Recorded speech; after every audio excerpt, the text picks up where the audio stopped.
Welcome back. It's the Big Blue Banter, New York Giants football podcast. I'm Dan Schneider, joined as always my co-host Nick Pilato. Today we have a special guest on, someone who's been on the show before, a reoccurring guest. It's Trevor Sikkema, Tampa Bay Trey, you know him as on Twitter. And he recently just got, I don't know if I'm allowed to announce this on air. I hope so. Otherwise, we'll edit it out after. But he recently just got a promotion up to lead draft analyst for Pro Football Focus. We've had him on to talk draft before. He's the host of the NFL Stock Exchange podcast with Connor Rogers. I literally listened to every single one of those podcasts in the pre-draft run-up. And I'm not kidding. You could look at my podcast app after this, Trevor, and you'll see play, download. So that was an excellent podcast. It's my favorite thing during that time of year. So we're excited to have him back on and talk a little bit of Giants football today. We're going to focus on the young guys. We're going to focus on both of Joe Schoen's draft classes. We don't care about the Gettleman classes anymore. And then we're going to focus on a little bit of a preview about the upcoming draft class in 2024, because Trevor himself told me before the pod that he is getting a really early start and already has a top 150 draft board that will be out on Pro Football Focus soon, if not already. So if you want to get an early head start, you'll be able to do that as well. But before we do any of that, Trevor, I wanted to see how you doing today, man. I'm doing great, man. You basically hit everything you possibly could on that intro. And I trust you. I don't need to see your podcast feed. I trust you that you've listened to the episodes that you say you have. I really appreciate it. Not just you, but anybody who listens to the NFL Stock Exchange podcast. We have a lot of fun doing that throughout the entire football calendar. And I know that people ramp up for it during draft season. So I always appreciate anybody who listens because it's a lot of fun to do. Trevor, thank you so much for joining us. And I know you have been covering the NFL draft for quite a while. Through two drafts, what are your impressions of Joe Schoen and Brian Daboll's philosophy? And what do you think they're trying to build here with the New York Giants? Well, I really like the way that they have both approached the NFL draft. I thought that certainly their first draft last year with those two premium picks, you go, okay, we need to build through the trenches and we need to make sure that we're using our premium picks on premium positions to make sure that we fortify those areas really well. So getting Evan Neal, getting Kayvon Thibodeaux, I thought that those were fantastic, not just picks, but philosophical picks. Like that's what you really want to see. I think that when Gettleman's been the general manager before, and I think that you see this certainly outside of New York as well. You'll look at a lot of general managers, you just go, man, you're just not utilizing the premium picks the way that you would want to. And it's like, you're almost like taking luxury picks when you're not really in a luxury position as a franchise. And so you could sit here and you could tell yourself all you want, like, hey, we picked a good football player. And maybe you did. I know that that's at the end of the day, the object is to get as many good football players on your team as possible. But there is a strategy and a science to timing how you are picking certain players, what you're doing with certain contracts, opening up that window for, okay, are we in a winning timeline right now? Or are we in a rebuilding timeline right now? And I just think that not just for the draft picks themselves, but I also go to the NFL Combine every year. See, I get the chance to listen to a lot of these GMs talk. I know a lot of, like you guys and people who really cover the team, sometimes you get to hear these guys talk a lot more, but that's really my first and only exposure sometimes with seeing them in person. I just love hearing about their philosophical approach of how they wanted team build. And I think that they have put the Giants in a really great situation. You saw last year, I think they exceeded a lot of expectations with the players that they had on their roster. And this year, I think that it's kind of the same thing. Now it's a playoff expectation for a team that we didn't know if they were going to get to that point this quickly with the change in the regime. And I feel like they are, because of that philosophy that we've heard from them over the last couple of years. So I really enjoyed not just the picks, but also the mindset behind them. Yeah, it's been a breath of fresh air for Nick and I as well. We were not big fans of the Dave Gettleman era at all, myself especially. I'm happy to see it go. I'm happy to get somebody in here who's more competent with a much better plan and approach. And for me, it's always been about the process. Like the picks may not work out. They may work out. In my opinion, there's a lot of luck involved in NFL draft and finding the players. But if the process is strong, you give yourself a better chance. So I want to ask you a little bit about some of the young players they've drafted. And I want to start with Deontay Banks. Deontay Banks, the Giants' first-round pick. In the pre-draft process, Nick and I both considered it basically a dream if they could get him at 25. We didn't think it was possible. Obviously, they traded up one spot, but we didn't think it was possible. We thought it was kind of one of those like luck-based scenarios if the Giants were to land a player like that at that spot. We both viewed him as more of a top 15, 20 prospect in this class, and he fit the position they needed the most. Where did you view Deontay Banks before the process? How do you think he fits a Wink Martindale man-heavy scheme? And what are your thoughts on that draft pick and the decision to trade up one spot? I loved him. He got a first round grade from me, and he's somebody who brings man coverage ability to the corner position. I think that you see around the NFL now, there's a lot of these guys who maybe they don't have to be these press man players. We're seeing a lot of different zone coverage deployments, whether it's two deep safeties, whether the league as a whole, I know, is playing a lot more quarters. And so asking these guys to just straight up, hey, guard the guy in front of you. Sometimes that's not necessarily every coach's bread and butter. Sometimes they want to do things with a little bit more schematic base. But with Banks, he always felt like he gave you that ability to play the toughest assignment that a corner can have, which is playing on the outside, playing on the boundary, going up against these big wide receiver ones and saying, go guard him. Play with your back to the ball, play with confidence, play with physicality, play with athleticism. And I thought he did that really, really well at Maryland. He showed that he had some of the best man coverage ability in the entire class, and that's why he ended up getting a first-round grade from me last year. And so I love him in New York specifically because you guys know this. Wink Martindale, the defensive coordinator, loves to be aggressive. And you get to be even more aggressive when you have these players who can change the math for you a little bit. If you have one guy in your secondary who you can say, go guard one of their best receivers, and you have faith that they're going to be able to do it well, then all of a sudden, like, okay, maybe you don't have to put cap coverage over them. Maybe you don't have to have a safety on this side of the field. You can rotate them a little bit more towards the middle or more towards the opposite hash. Maybe they're playing a little bit more in the box. Then all of a sudden you're changing the math elsewhere because you can go 1-for-1 with a really important position. And certainly with the game being very pass heavy now, that's paramount. And that to me, when we think of premium positions, going back to draft strategy, I think a lot of people look at quarterbacks, certainly, but then pass rushers and pass protectors, mainly edge rushers and offensive tackles. And they would say, okay, those are the three premium positions. Well, in today's game, I would expand that. And I would tell you that lockdown corners and certainly take over wide receivers would also be premium position type players. They start to get into that conversation. And so again, allocating a first round pick on a guy who brings you premium return with the abilities that he has. So really like Deontay. Now his style might take a little bit of time in the league. I think that Patrick Surtain Jr.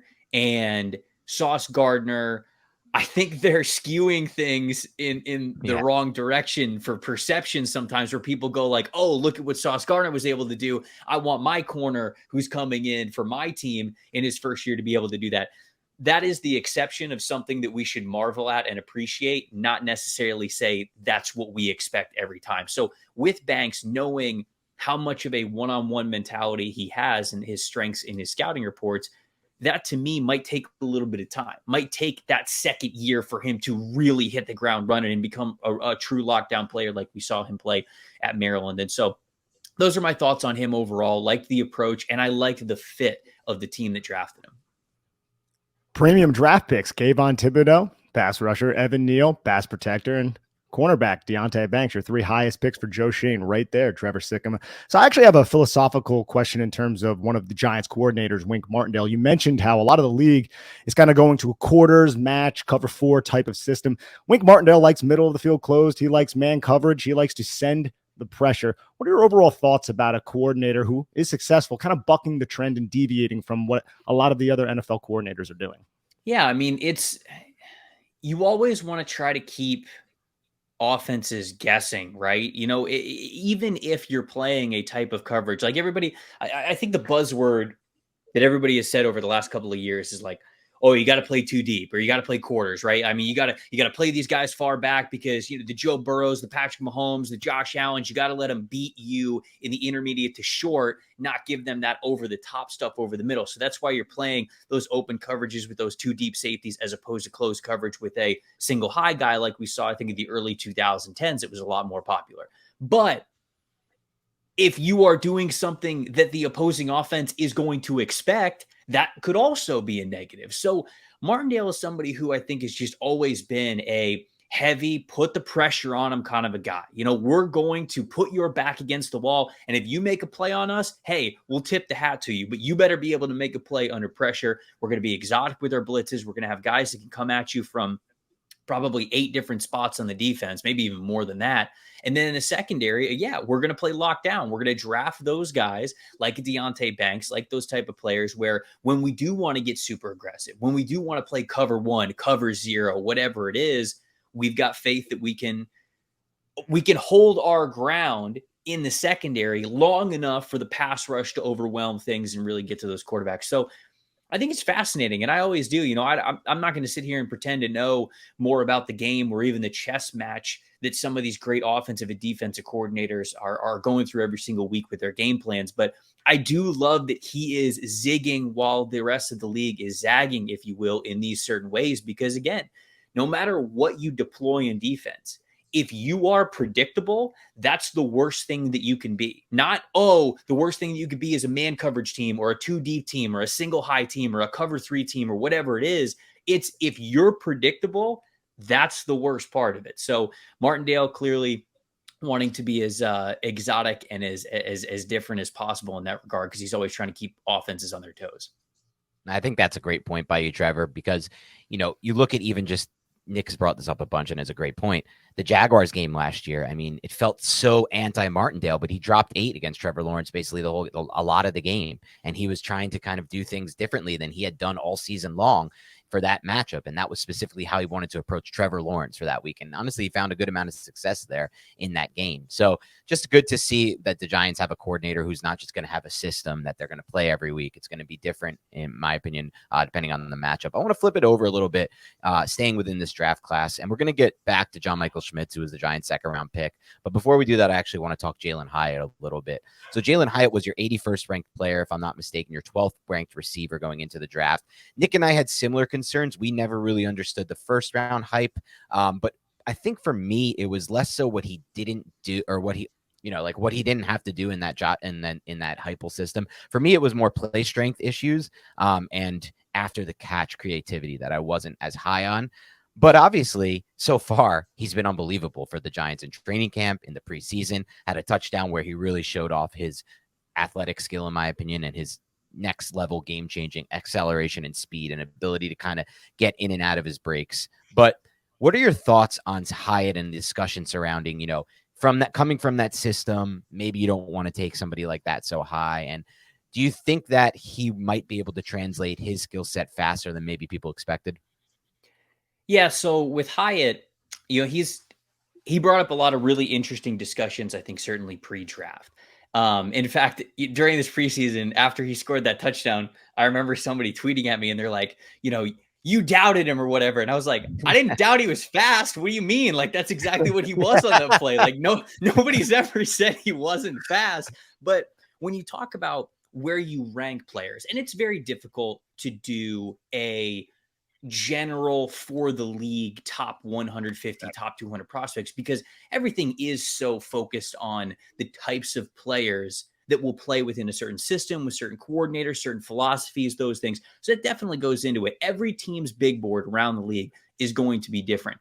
And when it comes to me having Hyatt in the 80s in my rankings, the reason why he's lower there for me than he was with other players is because not that I didn't think that he could succeed in the right scheme with the right deployment, but I thought he was a lot more scheme or deployment dependent than some of these other receivers that I had ranked ahead of him. And the play strength is definitely a reason why.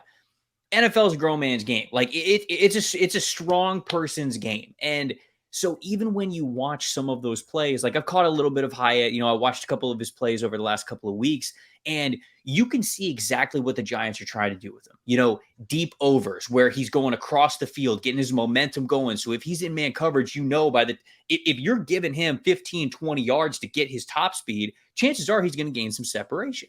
And so they had him in a couple of those opportunities, which worked out well. Obviously, the touchdown catch that he had, pretty brilliant, right? I believe he was the 3 option to the right side of the formation. And when you have a guy with that type of speed as the 3, well, the best corner's playing on the outside over the 1. The best slot defender's playing over the 2. And then who's playing over the 3? A linebacker or a single high safety, as we saw in that instance. That person's supposed to guard Jalen Hyatt with space. Yeah, it's probably not going to end well, and it didn't for them. So we saw the result of that. But that's, again, really great deployment. That's great usage of what he's good at. on the flip side, I saw them use him on those shallow drag routes, those mesh concepts where it was like, hey, we're just kind of going to have him try to run as fast as he can, pretty much even with the line, parallel with the line of scrimmage, dump it off to him, see what he can do after the catch. He didn't do a lot after the catch because when somebody catches up to him, when they basically get one arm on him on a tackle, he's going down. And in fact, in one instance, I remember the one play where he was getting tackled to the sideline, that ball even flew out like that. He fumbled that ball off the tackle. Yeah. Now it was lucky because it bounced out of bounds, but like that's the strength part that you worry about. And so for Hyatt, a lot of different types of receivers now in New York. I think the Darren Waller addition is going to be huge, but all of that I think can play well to where you can hide some of Hyatt's weaknesses, just like Tennessee did, in a way that allowed him to become the Biletnikoff winner because he was so damn productive. Now, I'm not saying he's going to be, the most productive receiver in the NFL, but I am saying that those opportunities where less than they are in college football will still exist if you can really set up a game plan for him and put him in those right situations. So for Hyatt, to me, it was always going to be about how you were deploying him. I love the way that Kafka has orchestrated not just him, but the offense overall. I watched all of Daniel Jones' passes so far this preseason. I know it wasn't a lot, but like I'm watching this offense and that ball's coming out of his hands so quick because the setup, the play call, the confidence, the everything, it's all there already. So the creativity has been nice. The play call has been nice. The flow of when to call what plays, all that stuff. So now I'm getting into a bigger discussion. But yeah, I think that there is certainly room for Hyatt to be productive, even if I thought that other receivers were more scheme independent than he was going into the draft. Trevor, I think you articulated that perfectly because it is difficult to judge a wide receiver specifically when you have no idea where they're going to land. And Brian Daboll and Joe Schoen after the draft said that they liked specific route concepts that Josh Heupel used with Jalen Hyatt, and similar to how Gabe Davis, who played for Heupel at UCF as well, coming out of that same offense. You cover all 32 teams. I think continuity is huge in the NFL. With Brian Daboll and Joe Schoen, these guys are like best buddies. Do you see other teams who have general managers and head coaches who are perfectly aligned like that? Because I think the additions of guys like Deontay Banks and Jalen Hyatt are so specific and tailored towards the coordinators and exactly what each coach needs. And I don't think that's universal around the NFL. And I just wanted to ask your opinion as somebody who covers all the teams. No, it's definitely not universal. I mean, I would say that the Steelers operation, I mean, they're very in sync. I think that they have very great drafts, and the head coach GM combination there has always been a step in line with what they want. I mean, when Bruce Arians was in Tampa Bay, I thought that Arians and Jason Light got along extremely when it came to the draft room, when it came to free agency, like adding those guys. It was clearly the exact players that they want. I think just off the top of my head, I'm just thinking around the rest of the league, like John Snyder and Pete Carroll, I think also have now, not to say that it always works out with all of these teams because it doesn't, but clearly they all have a lot of confidence in what they want to do. And that's what's most important, right? As a coach and general manager, you don't want to be hesitant or like 1 foot in, 1 foot out about like, oh, like, okay, here's what we kind of want to do. But if it doesn't work, like maybe we'll be able to, fall back on something else. You want to draft good football players who are versatile, no question about it. But you also have to have a vision for the team. And you have to add free agents and sign contracts and draft certain guys where you are going along with that vision. If it needs to pivot, sure, it needs to pivot. But that doesn't mean you're any less confident in where you're going when you're trying to make those moves. So I agree, man. I think that the Joe Schoen, Brian Daboll connection, like I said at the very beginning, through the first two drafts, I love the vision of what they have. I love the philosophy behind it. And they are, to me, over the last couple of seasons, one of my favorite GM head coach pairings because of what you said. They're so in sync and they have that in sync path for where they want the team to be. Yeah, I think you broke that down really well. And I think that's a good point by you, Nick, because it's something that I've even discussed in the past. I remember meeting one time with a former NFL head coach who essentially told me that, some of the first round picks that were made during his tenure were not the players he wanted, which was just crazy to me. It's like the GM had the final say, and especially on one big quarterback decision. It's just amazing to me that a head coach could be out on that decision, and it still goes through. It just seems like such a dysfunctional situation that can't work long term. And obviously, in that case, it didn't work long term. That's not even mentioning when owners come in and tell the head coaches and the GMs who they want to pick, and the rest of the front office. Good old Danny boy, good old Danny Schneider. Not Dan Schneider, by the way. Similar name, but not the same, and not spelled anywhere near each other. So stop getting me wrong for him on social media. But yeah, those days are gone, apparently, at least for Washington. But I want to ask you a little bit and transition this to John Michael Schmitz, the player the Giants selected in the second round. I think, if I'm not mistaken, he was your first ranked center in this class and the 45th ranked player overall. The Giants got him a few picks later, maybe, so a little bit of value there, according to your board. What are your thoughts on Schmitz? In your mind, what kind of impact can he make in year one? Or should Giants fans be thinking Creed Humphrey level impact or something a little bit lesser? What are the expectations for year one for JMS? Yeah, I mean, he's, in terms of pure centers, I think he was the one that you wanted in the class. I think everybody looked at him versus, Joe Tippmann. I think that was kind of the debate pre-draft of who you'd rather have at center. I like Michael Schmitz better in that category. Steve Avila from TCU is somebody who I projected to guard, but he had played center before. So if you viewed him as a center, like, okay, I think he would have been in that conversation. But Michael Schmitz, man, he was so experienced coming out, and you love that from a center. I mean, I think that you want centers that have a ton of experience coming out of college football. I know that that's not necessarily the case for a lot of these other positions. You look at these superior athletic positions like corner, wide receiver, certainly quarterback if they're really good, running backs. These players who athleticism is going to be their main calling card just because of the position that they play.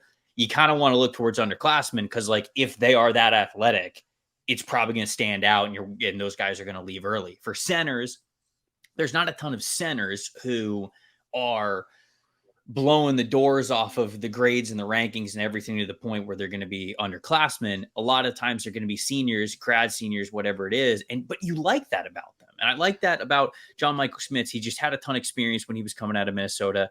And you go to an event like the Senior Bowl, and I felt like there were actually a couple of reps where he struggled a little bit, but he was able to adjust so well. It was like, oh, okay, this guy got me for this.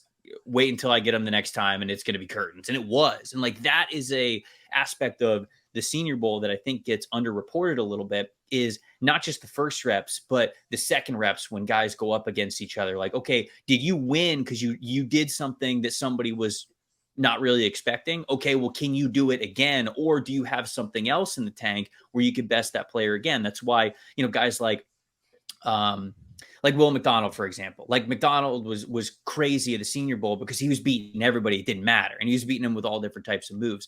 And with Schmitz, I felt like his reaction, or when he got to go up against guys a second time, they rarely beat him. And to me, that was just such a great sign of, you got a vet on your hands. This is somebody who, when he gets to the NFL, the game's not going to be too big for him.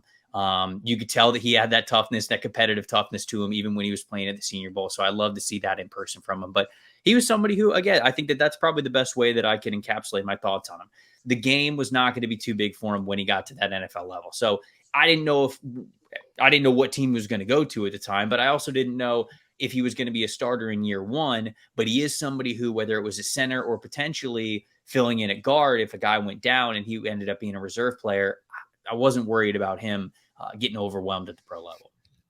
Yeah, we're not worried about that either, but I look at the NFC East and I see the defensive lineman he's going to be going up against twice a year, and I get a little scared. I mean, he's still a rookie. He's still a rookie. So he's still a rookie. There's one more player from this Giants overall class that I want to ask you about, and that is Haba Baldonado, not drafted by the New York Giants, but an undrafted free agent. He was your 150th ranked player on your 150th ranked list right there. So I was like, oh, that's kind of cool. Comes in last. And Dan and I like him.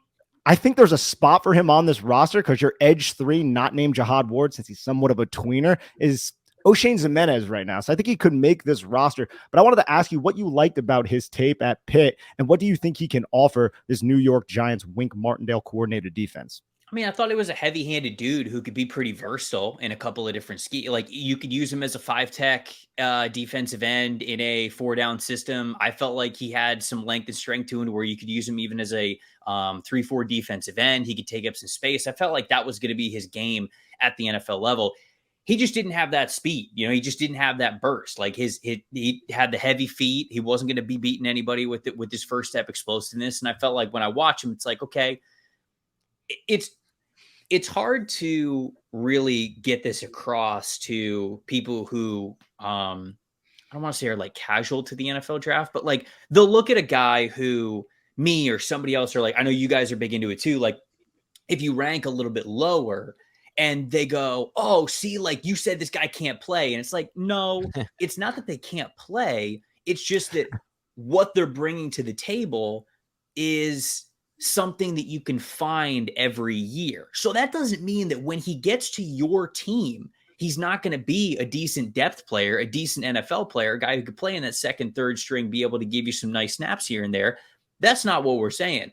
Because I guess sometimes is what we're saying. But like in this instance, that's not what we're saying. It's just that because he didn't have those rare athletic traits, when I watched him, I go, okay, this is somebody who you might be able to find a player like this every single year. It's a lot more likely that you could find this in those 5th, 6th, 7th rounds. And I know you guys talking about him being an after the draft kind of a guy.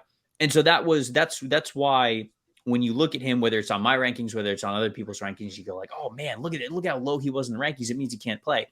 Definitely doesn't mean he can't play. It was just more of these are his traits. These are how rare the traits are and how replaceable they might be from draft to draft. So with him, like I said, heavy-handed dude. I think he has some versatility, which are the kind of guys that you want to get on day 3 and after the draft as well. I was told by Dirk Cutter, who was the head coach of the Tampa Bay Buccaneers when I was the beat reporter many years ago. He said, look, if you play in the trenches, if you don't have a starting spot, whether it's offensive line or defensive line, he said, if you play in the trenches, you better be able to play 2 or 3 positions that we want you to play along the trenches if you don't have that one starting role. If you have a starting job as a 3-tech defensive tackle, then you go, okay, that's what you need to hone in on. You're a 3-tech defensive tackle. That's what we want you to do.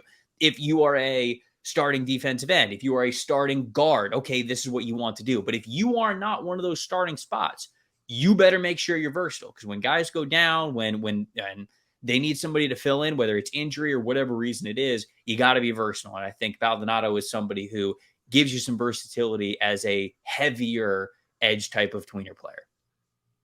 I like it. And we'll have to see what happens with Baldonado. He's got one more game he's most likely to play in, their final preseason game. Probably one of those bubble guys on the roster, but sounds like he has a good amount of upside, and it looks that way on tape too. So I feel like that he might have a good shot to make the roster. I want to talk a little second-year players with you too, Trevor. I want to start here with Kayvon Thibodeaux, the first player the Giants selected in the new regime. Thibodeaux, first season, I thought, he was great in some spots. There were areas of his game where Nick and I wanted him to take another step. First of all, we wanted to see him set a stronger edge. And we also wanted to see a little bit more from a pass rushing standpoint, specifically improved hand usage. Early results from the preseason are pretty good. He had a couple really great reps in his preseason debut against the Panthers. One pass rushing move where he did a great job with his hands, and then a run stop that I thought he did an excellent job of kind of positioning himself to get into multiple gaps that caused the run play to blow up. What were your initial thoughts on Kayvon Thibodeaux coming into the NFL? Like, how do you view him as a pass rusher and then overall edge prospect? He was awesome. I loved Kayvon coming into the draft. I thought that he was going to be a starting edge at some point in the NFL. Him getting picked as highly as he did was something that was par for the course for me. It was him and Aiden Hutchinson, right? They were right there. Depending on who he asked, they could give you a different name. I think I ended up having Kayvon as edge 1 that season, right above Hutchinson. And the reason why is because I just thought I thought he gave you, for as good as Hutchinson became as a speed rusher in that final year at Michigan, Kayvon, I felt like, gave you more natural ability, more natural flexibility to be an edge bender, to be a speed rusher. But even at Oregon, I agree with you guys completely. There were times when I felt like he relied too much on just being more naturally athletic than the guy in front of him as a means to get to the quarterback. And that works really well in college. But as we saw last year, when he was fully healthy, that does not work in the NFL. There are so few players that live off athleticism alone. Like, look at Jadeveon Clowney too when he came out. Jadeveon Clowney is truly a genetic marvel. I mean, speed, bend, flexibility, power. Like, he has it all. He truly has it all. And even he was not the player we thought he could be at the NFL level, because he didn't hone in on the technique. The hand usage did not get to be what it needed to be as a pass rusher. He was a really good run defender, but didn't have the pass rush moves, wasn't able to master those and pull those off. And for Kayvon, I wanted to make sure that he was going to get in the lab and really become that pass rusher between the ears. You know, the pass rush profile, the pass rush plan. Okay, I attacked the guy on the outside shoulder the last couple of reps. I saw him start to cheat to beat me to a spot on the outside. Now I'm going to hit him with the inside move. Now I'm going to hit him with the swim, whatever it is. And so I think that continuing to grow there is going to be huge for pass rushers. I always feel like year 2, year 3 is the year where we really see them become what we thought of them in the pre-draft process, even for some of the best guys. And I agree with you. I don't think I've seen every snap of Kayvon. I can't remember how much he's played this preseason, but even in those snaps that I have seen, saw a couple of pass rush reps where he was pushing and pulling guys and he was hitting the hand swipe and he was getting them off of them. And then there was a couple of run defense snaps where he was firing his hands up with fantastic leverage, holding the point of attack because he got those hands up, in, and under with really good leverage. And so, like, that's the stuff that we need to see more of. That was never a question of, can he do it? And that's why he was ranked so highly for me and so many other people. It was just, we need to see more consistency from him in that regard. And I'm with y'all. I'm pleasantly, I don't want to say pleasantly surprised, but like, it's great to see. It's great to see him, even in those couple of reps, be able to do what he's done this preseason.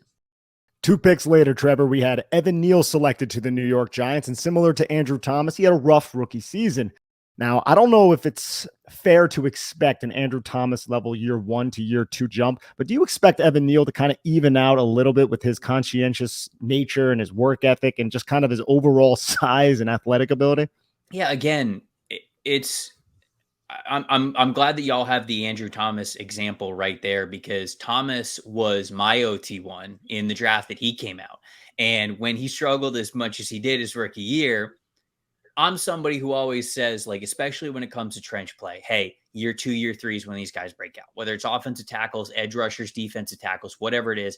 Trench play in the NFL is so strong, so fast, so difficult to truly stand out amongst the best in the world at a violent physical sport that I always give it time. But even I, that first year for Andrew Thomas, I was like, it doesn't look good. I don't know. I need to see stuff a little bit. But I'm obviously very excited for him, for you guys, and selfishly for my scouting eval that he ended up working out. And so I'm glad that you have that example there, because even if he doesn't have that Andrew Thomas-like jump, because Andrew Thomas became an elite player last year, that's a good reminder that it does take time, even for guys that you draft really high, even for the guys that you believe are super talented. When you've got them on your big board, when you draft them on draft night, you're super excited for it. It does take time. And for Evan Neal, he had the size, he had the speed, he had the strength, but there were even areas of his game where he looked a little bit overwhelmed at times when he was at Alabama. And I think that that's the stuff that only gets multiplied more. You talk about watching tape and it's like, oh, you know, when you're a rookie, you don't have a lot of tape on you. Sure you do. You have the college tape, which the coaches will go back and watch and they'll go, this is where this team ate him alive at the college level.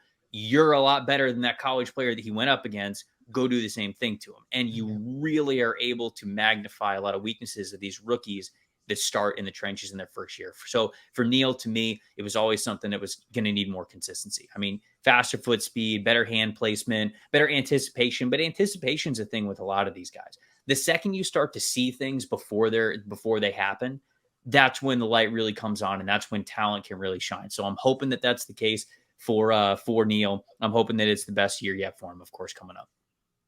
Yeah, and we'll have to see if he's definitely made some strides so far in the preseason and in the few snaps we've seen, but still a long ways to go there in my mind. I want to talk to you about one more player, and Nick, you might have some more that you want to discuss from that class, but I think the most curious pick of the Joe Schoen era by far, to at least Nick and I, was Wandel Robinson, 44 overall, after trading back I think Nick was a little bit higher on the pick than I was originally, but I don't think either of us were thinking it was a slam dunk at the time.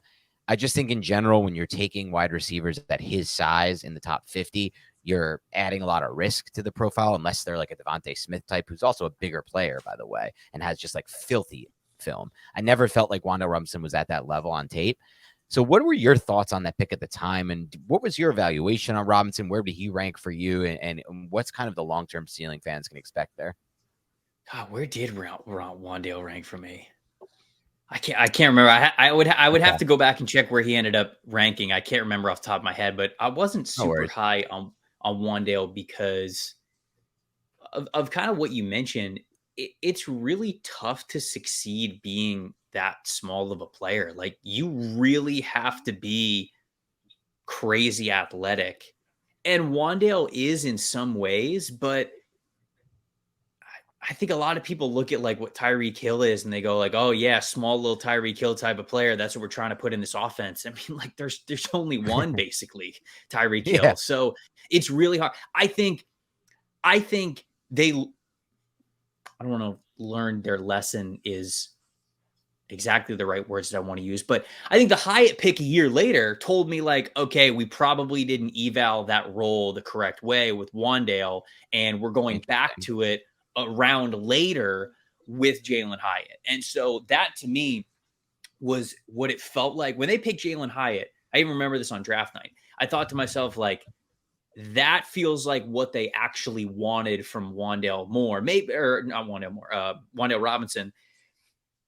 Maybe that's not the case, but that speed element player I felt was a much more correct draft valuation for Jalen Hyatt where they picked Jalen Hyatt than it was for when they picked Wandel Robinson and obviously the type and size of receiver that they were picking there. So I agree with you. It was just some unnecessary pressure. And certainly there's plenty of time for him to show us that the best is yet to come for him. I'm not saying that that's not possible. It certainly is. But that to me, the pick was one that shocked me given the fact that they went trench player premium position, super small outlier, sometimes injured wide receiver. Yeah. What pick was it? It was pick 43. So it was like those are very conflicting philosophies, I think. And they went with an outlier, and they really haven't done that since, I don't think, in really any round. And I think that they kind Cordarrelle would be the one that did the round later in the next year. Cordarrelle flopped, but he's still 6'1", so he has good height. It's just he was like 170 pounds and 20 years old. So you can put on that weight. Right. And Cordarrelle, you're right. He was a 3rd round pick. I was thinking in my head that he was a 4th round pick, like a day 3 guy. Because if you're drafting a guy like that in day 3, it makes sense. 3rd round, yeah, okay. It was, again, like, it was probably a little bit rich. That draft was probably a live lesson for them in, you have your board set up a certain way, but you also have just like the guys that you want to go get. Right. Where you could say to yourself, because this is the fun of a draft game. And I'm not going to pretend that I've been in a war room and understand what it's like when you're under the gun and when the clock comes on. But it's like you have your board, and I think you've got GMs and head coaches that say, we're going to stick to our value. All right. If this guy is a 4th round grade for us, we're not taking him until or whatever it is. Like, if this is our draft order, this is our rankings, this is what it is. But there are some others where they go, you know what, we really just want this guy. I want to leave draft weekend with this guy on our football team. And I wonder if that was the case with both Robinson and Flott. And it might have been a little bit of an overdraft for both, but that's kind of the mindset that they had going into it, because I'm sure that they've done some self-scouting and say like, okay, let's see how we handled the draft this year. Did we like how we approached every single pick? Did we like our philosophy there? Or is it something that we wish we handled a little bit differently? Maybe they still love it. I don't know. Maybe that's the case, because Flott did play really well as a slot guy early on in his LSU career. So maybe they were leaning on that sort of thing. But again, that's kind of just talking more into their draft philosophy and how they went about it. But those were, those 2 picks were interesting. No, you're right, Trevor. You're right, Trevor. And it's also because Joe Schoen was operating with Dave Gettleman's scouting staff through his first draft. They didn't let a lot of those guys go. and bring in. Right. So they probably liked Cordarrelle Flott. They liked the fact that he was young. With Wandel Robinson specifically, what happened there, in my opinion, now that we're a year removed and we can kind of reflect back, the Giants looked at their wide receiver room and like, this is trash. This is not going to work for Mike Kafka and Brian Daboll with Kenny Golladay and Kadarius Toney. To be frank, he was coming off of his rookie season. He's injured a lot and he can't pick up the playbook. He doesn't know where to be or where to run his routes. And it's a very complex system. So they looked at Wandel Robinson and they were like, this is a very smart player right here who can execute a lot of different roles for us. I think the Jalen Hyatt pick is a little bit separate from the Wandel Robinson pick, even though they're both technically kind of slot guys, just because Jalen Hyatt is definitely the vertical stretch element. I think Wandel Robinson is the short A dot element, get the football in his hands. He's a former running back, allow him to use his vision to beat players in space. But I think that's the main reason why they went with Wandel, was because they just looked at their wide receiver room, Sterling Shepard coming off of a torn Achilles. They're like, oh man, it's a mess right here. Yeah, I would definitely agree with you that Wandel is certainly like size and build. Those are different types of wide receivers between him and Jalen Hyatt. But I do wonder because it wasn't his junior or senior year? Was his last year? Was he a senior or junior? I can't remember. But the year before his final year, when he really started to get onto the scene with Kentucky, they were using him deep down the field. Like they were using him as sort of what we've seen from Jalen Hyatt this preseason, where it's like, okay, you're the shallow player or you're the field stretcher. Like we can use your speed in both ways. And what your point and your context is totally important when you look at why they might have drafted him a little bit earlier. But I wonder if they had that vision for him where they go, okay, we can use his speed in the shallow areas, but we could also use his speed in the vertical areas. And now they're kind of thinking that Jalen Hyatt can also be a similar player to that. So I wonder how different Robinson's role is going to be now with Hyatt there. Which way do they lean more for him? Is he going to be that quick underneath guy, or are they going to continue to maybe try to get some usage out of him vertically? We saw some air raid staples in that. Oh, sorry, Dan. Saw some air raid staples in that first preseason game with Jalen Hyatt as the backside one running the drag. We're going to see a ton of that. We're also going to see Darren Waller as the backside one with mismatches, which we also saw. So I just wanted to ask you, because you brought up how you watched Daniel Jones on that 10-play, 75-yard touchdown drive that was capped off by Daniel Bellinger's touchdown.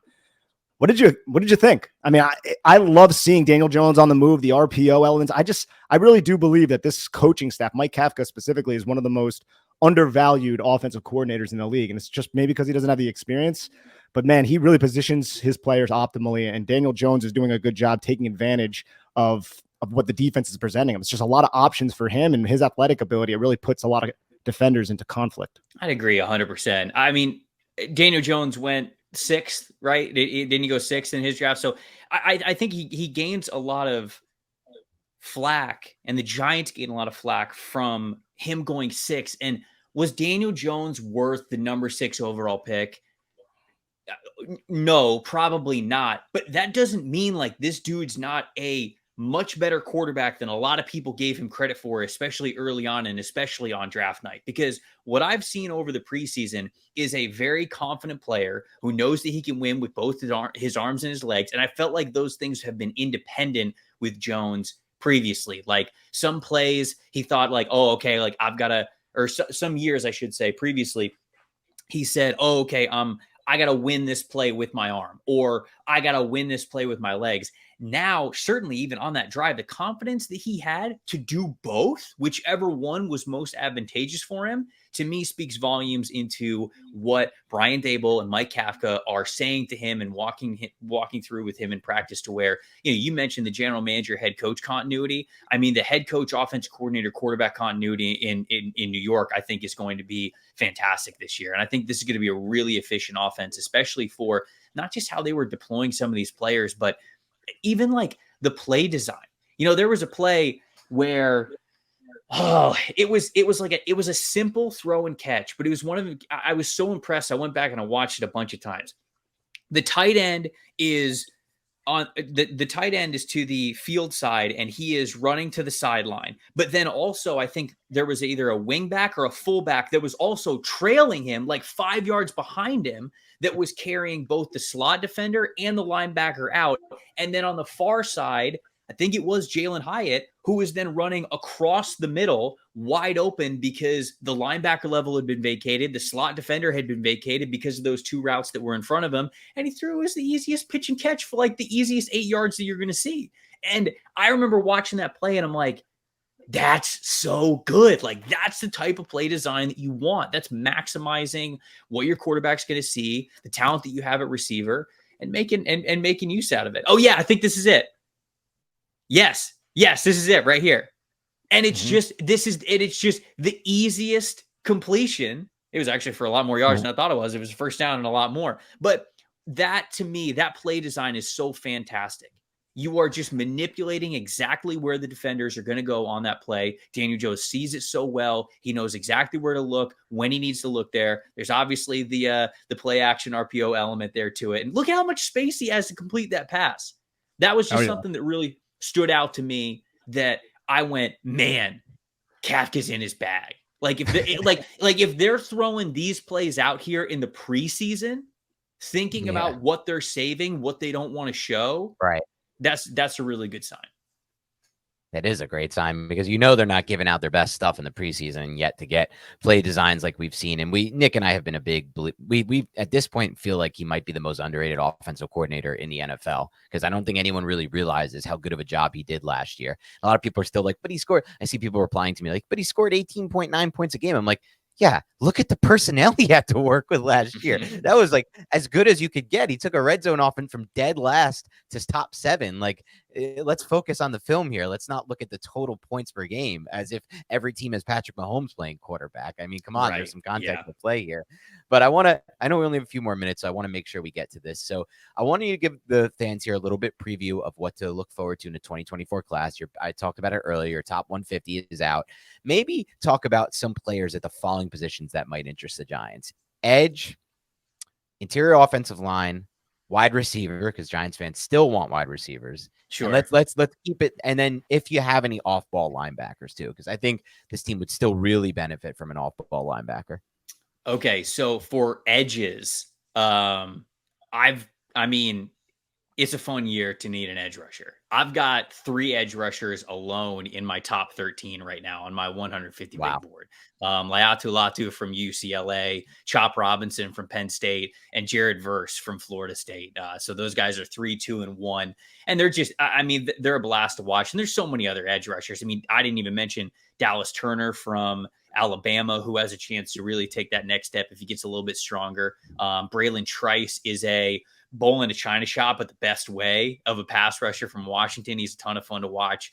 JT Tuilamoau from Ohio State, one of the highest recruits that 247 has ever graded. And, he's still got to figure it out, I think, a little bit, but his game is so fantastically well-rounded. So it's a really great year to need an edge rusher if you need one. Wide receiver is always fun, right? I don't think the Giants are going to be picking anywhere near the realm they need to get Marvin Harrison Jr., who could be a wide receiver 1 on more than half to the teams in the league right now, but he headlines the class.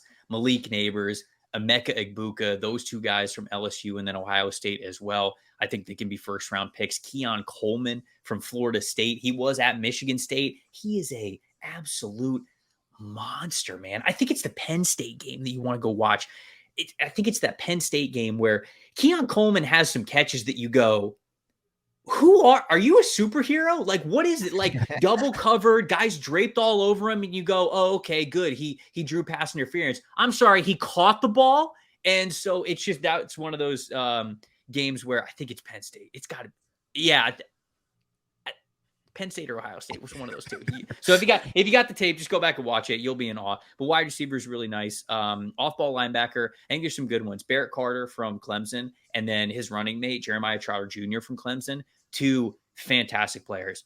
I think Carter's going to be linebacker 1. He's going to be a first-round prospect. Trotter, I don't know if he's going to go in the first round just because he's a little bit limited athletically. He's a smaller of a linebacker, but he is so damn smart. And yes, the name sounds familiar for a reason.